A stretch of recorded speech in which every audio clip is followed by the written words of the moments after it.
Jadi peran saya di dalam lembaga adat adalah sebagai maneleo atau kepala suku. Dalam suku kami yaitu suku Manggi, dan juga di desa kami saya dipercayakan sebagai ketua lembaga adat Polu Esa untuk desa Polulai.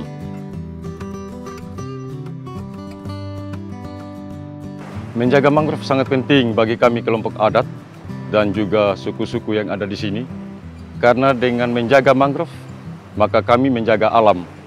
Kami menjaga alam untuk kebaikan bukan hanya untuk kami secara pribadi sebagai orang tua, tetapi lebih daripada itu untuk anak cucu kami.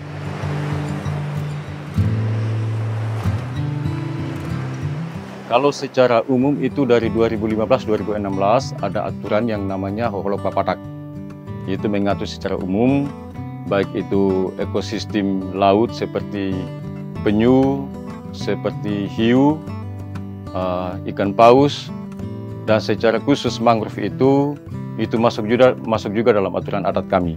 Yang kedua, bagaimana tidak menebang atau mengambil secara sembarangan hutan mangrove yang ada di sini. Ada dua sanksi. Yang pertama sanksi sosial. Lalu yang kedua sanksi secara adat itu akan dikenakan denda.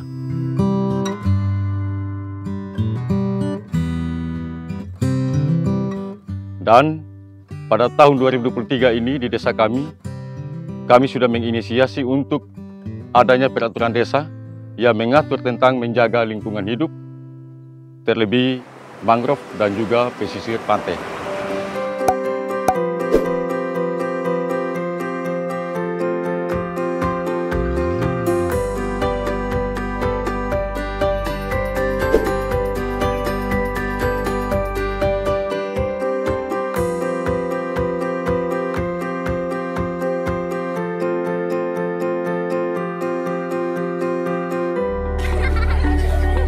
Jadi transfer ilmu sangat penting dari generasi kami yang tua kepada generasi muda.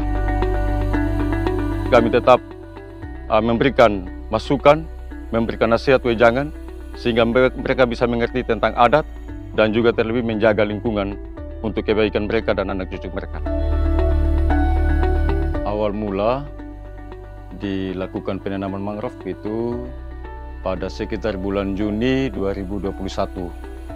Latar belakangnya adalah karena adanya abrasi pantai, karena eksploitasi pasir yang berlebihan, dan yang kedua bahwa pada saat itu bulan April 2021 adanya badai seroja yang kemudian membuat masyarakat sadar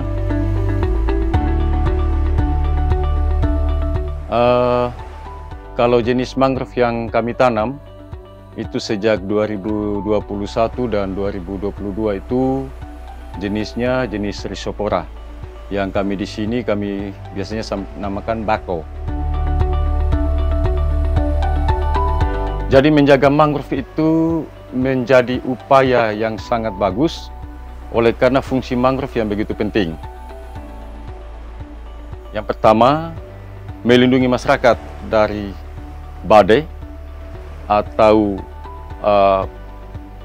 topan, dan yang kedua mangrove menjadi paru-paru yang menghasilkan O2 bagi masyarakat pesisir, dan yang ketiga adalah mangrove menjadi tempat untuk berkembang biaknya ekosistem di laut yang menghasilkan pendapatan bagi masyarakat pesisir di sekitarnya.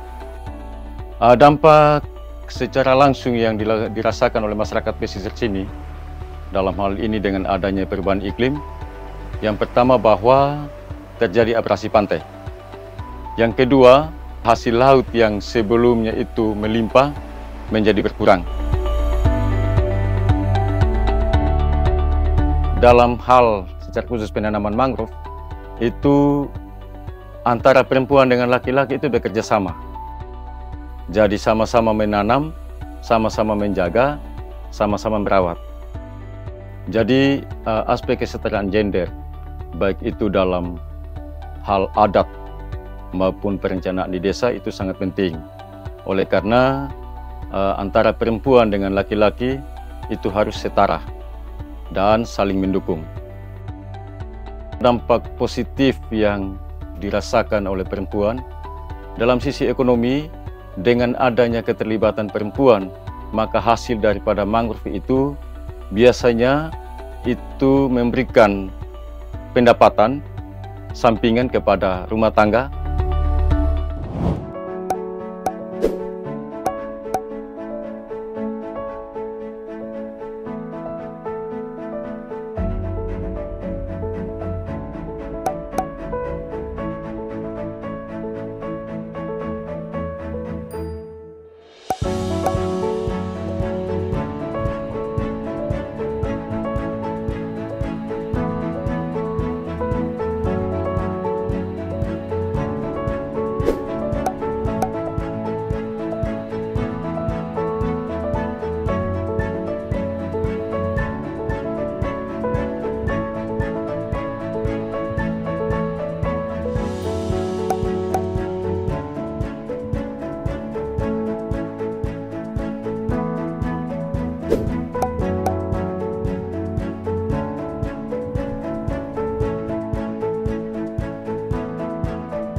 Dengan adanya pelatihan penanaman mangrove, maka masyarakat bisa secara langsung terlibat aktif dalam penanaman, bagaimana cara menanamnya, dan bagaimana cara merawat dan melindunginya. Secara ekologis, dengan adanya penanaman 2.500 anakan mangrove itu, maka yang pasti bahwa hutan mangrove yang ada itu luasannya semakin bertambah. Secara ekowisata, dengan adanya luasan mangrove yang bertambah, maka yang pasti kunjungan dari masyarakat di luar daripada kawasan kami di Desa Ululai ini juga akan bertambah juga. Dan itu memberikan dampak yang sangat besar, lebih-lebih secara ekonomi.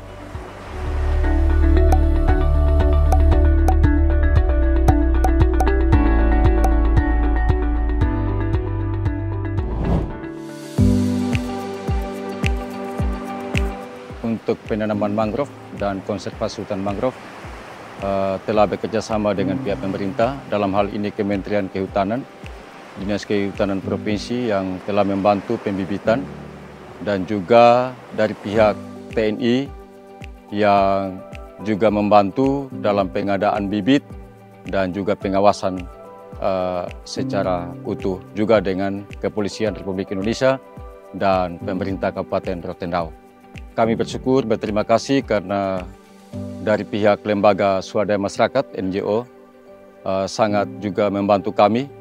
Dalam hal ini Yayasan Pemberdayaan Masyarakat dan Pendidikan Konservasi Alam, dalam hal ini YAPK, dan juga sejak tahun 2021 sampai dengan saat ini dari Koalisi Adaptasi Lingkungan juga membantu kami, dan bentuk bantuannya adalah memberikan pelatihan, memberikan edukasi, dan juga memberikan wejangan-wejangan ya kepada semua masyarakat dan juga warga di mana saja berada. Saya sebagai seorang tokoh masyarakat, tokoh adat, saya mengajak kepada kita untuk mari, ayo kita semangat menjaga alam. Kita semangat untuk memberikan terbaik kepada hutan mangrove kita, sehingga hutan mangrove kita ke depan memberikan manfaat, bukan hanya untuk kita sebagai orang tua, tetapi juga untuk generasi muda.